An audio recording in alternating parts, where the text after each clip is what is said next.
Welcome to Have You Read It, the channel where we bring books to life, one summary at a time. Today we're diving into Sergey Radchenko's To Run the World, the Kremlin's Cold War Bid for Global Power. This book offers a panoramic view of the Cold War, specifically focusing on the Soviet Union's perspective and motivations. It's a long but fascinating read, so buckle up because we have a lot to cover. The book starts with a powerful image, the recollections of Nikita Khrushchev, Leonid Brezhnev, and Mikhail Gorbachev about the horrors of World War II. These men, future leaders of the Soviet Union, were deeply affected by the war's devastation, both the material losses and, even more so, the immense human cost. This shared experience of trauma, coupled with the pride of victory, fueled their determination to secure the Soviet Union's place among the world's great powers. Radchenko argues that Soviet ambition wasn't simply about achieving a specific outcome, but about the recognition of their achievements by other powers, particularly the United States. This quest for recognition, he argues, was a driving force in Soviet foreign policy, intertwined with their pursuit of security and draped in the language of Marxist-Leninist ideology. The book challenges some traditional Cold War narratives. It argues that Joseph Stalin wasn't solely driven by ideology or a desire for world domination, but by a desire for a post-war great power concert, similar to the one established in Europe after the Napoleonic Wars. He sought legitimacy for Soviet influence through the recognition of its sphere of influence by Great Britain and, crucially, the United States. The famous percentages agreement between Churchill and Stalin in 1944, where they cynically divided up influence in southeastern Europe, illustrates this desire for a negotiated settlement based on mutual recognition of spheres of influence. While Stalin was prepared to concede influence in Greece, his priority was to secure Western acceptance of Soviet dominance in Eastern Europe. The Yalta Conference in 1945, according to Radchenko, initially seemed like a step toward achieving this goal. While Stalin agreed to concessions on Poland's future government and the question of free elections, his primary aim was to secure recognition of Soviet influence in the region. A similar dynamic played out in relation to China, where Stalin traded support for the Chinese Communist Party and an ethnic uprising in Xinjiang for American and British recognition of Soviet gains in Manchuria and Mongolia. These concessions, Radchenko argues, illustrate Stalin's willingness to compromise for the sake of legitimacy. The early post-war period, however, saw growing tensions between the Soviet Union and the West, particularly over Stalin's actions in Poland and Romania. The U.S., under President Truman, took a harder line on the Soviet Union than under Roosevelt, adding to the sense of mistrust. Stalin's thwarted bid for a trusteeship over Tripolitania further illustrates this growing divide. While the demand made sense in the context of traditional European colonialism, the U.S. rejected it, signaling its unwillingness to accommodate Soviet ambitions beyond its immediate neighborhood. The breakdown of the London Conference of Foreign Ministers in September 1945, Radchenko argues, wasn't solely about the specific issues on the agenda, but about Stalin's perception that the U.S. was attempting to bully and isolate the Soviet Union. This perception, fueled by the U.S.'s atomic monopoly, led Stalin to prioritize the appearance of strength over any potential compromises that might have been perceived as weakness. The following chapters explore Stalin's actions in Europe, highlighting the gradual nature of the Soviet takeover of Eastern Europe. While Stalin initially sought to control the region through left-wing coalitions, the worsening Cold War and the U.S.'s unwillingness to recognize these regimes led him to consolidate communist control. His initially cautious approach to the Greek Civil War, followed by increased involvement in 1947, also reflects this escalating dynamic. The split with Yugoslavia and the subsequent Berlin blockade are further evidence of Stalin's growing reliance on force and intimidation to maintain Soviet influence in the face of Western opposition. The book then shifts its focus to Asia, exploring the complexities of the Sino-Soviet relationship. It challenges the notion that the 1950 Treaty of Alliance between the USSR and China was simply a product of Soviet coercion. While Stalin initially held a dim view of the Chinese Communist Party, he came to recognize Mao's victory as a geopolitical earthquake and agreed to a new treaty that, in many ways, favored China.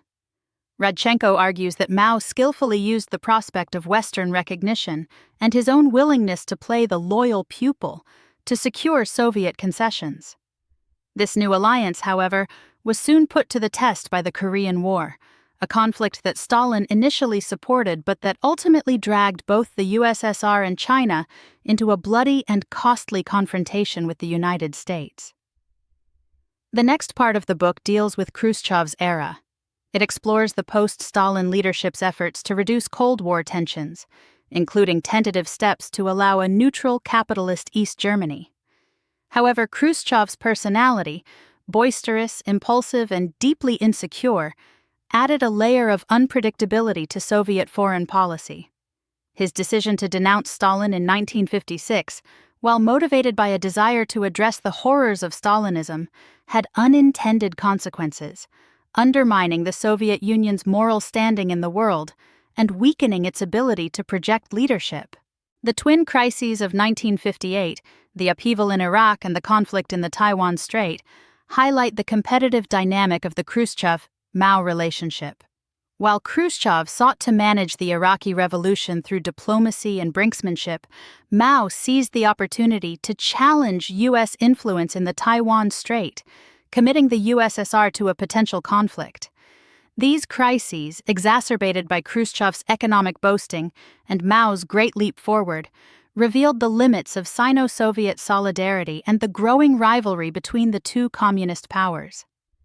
The Berlin Ultimatum in 1958, according to Radchenko, was not simply about Berlin itself, but about Khrushchev's desire for recognition as a global leader. He sought a grand bargain with the U.S., but the U-2 incident and Khrushchev's subsequent outburst at the Paris summit dashed these hopes. The construction of the Berlin Wall, while a symbolic defeat for the Soviet Union, also allowed Khrushchev to avoid a potentially disastrous confrontation. The Cuban Missile Crisis, the book argues, was a culmination of Khrushchev's insecurities and his desire to assert Soviet equality with the United States. The decision to deploy missiles to Cuba, while partially driven by a desire to protect Castro's regime, was also a direct response to U.S. missile deployments in Turkey.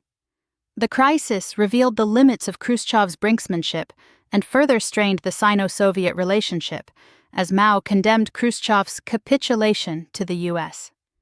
The Brezhnev era, according to Radchenko, was characterized by a renewed pursuit of détente, motivated by a desire to stabilize relations with the West, particularly in the face of a growing threat from China.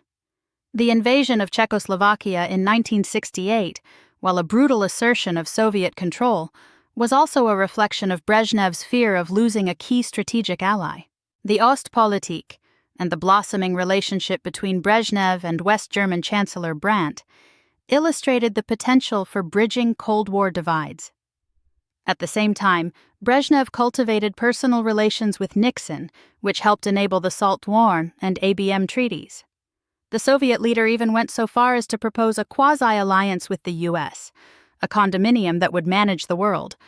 But Nixon, while interested in détente, was not willing to accommodate Soviet ambitions in the Third World.